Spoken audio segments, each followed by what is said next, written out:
Sophie B. Hawkins is getting candid about the reality of life in the spotlight after she came out in the 90s. In this week's issue, Hawkins, 58, tells people that she coined the phrase omnisexual in 1992 when she came out. "I took omni and I took sexual and I put them together, and I said, this represents me," Hawkins says of the label she assumed for her sexuality. She recalls explaining to a male journalist, "My sexuality is not based on my gender, and it's not defined by your gender." At the time, it was a very new concept, she says, to be attracted to someone outside of their gender. People did not pick up on it, and they just said, "Ah, you're gay. You're gay. You're gay." Now, though, omnisexual is actually a thing, Hawkins says, adding that she takes a little credit for the term's use. "The words that I put together and coined are now actually one of the definitions," she says. "I was a little ahead of my time on that one."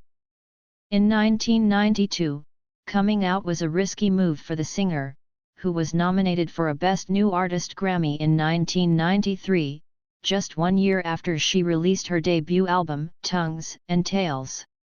"Sony got mad," she says of her record label at the time. "I was talking about it on pop radio, on the morning shows, and people were very angry at me, but there were some people who were very grateful to me."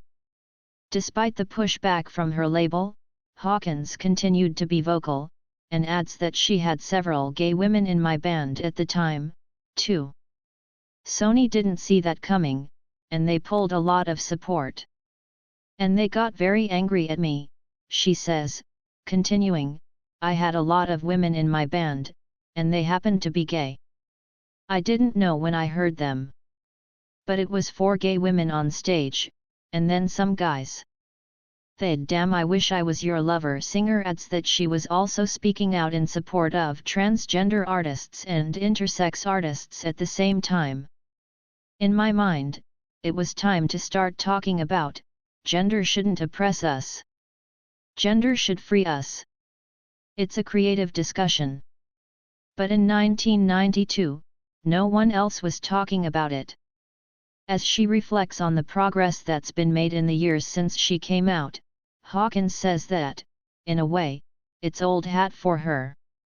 "I'm excited and happy that the world is, that you can be who you are now, and you can expect support, and you should get it," she says, though she notes that there's still a skeptical side of her that doesn't trust the growing wave of acceptance.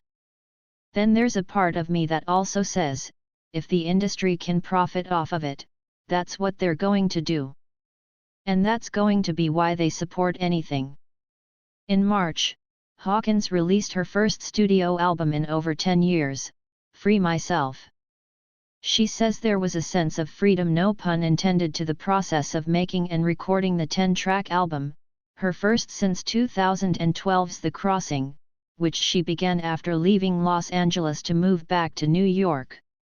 She says it was a hero's journey of sorts, to return to her hometown and be back with her family after so many years in law, and the emotional roller coaster of the move inspired the music.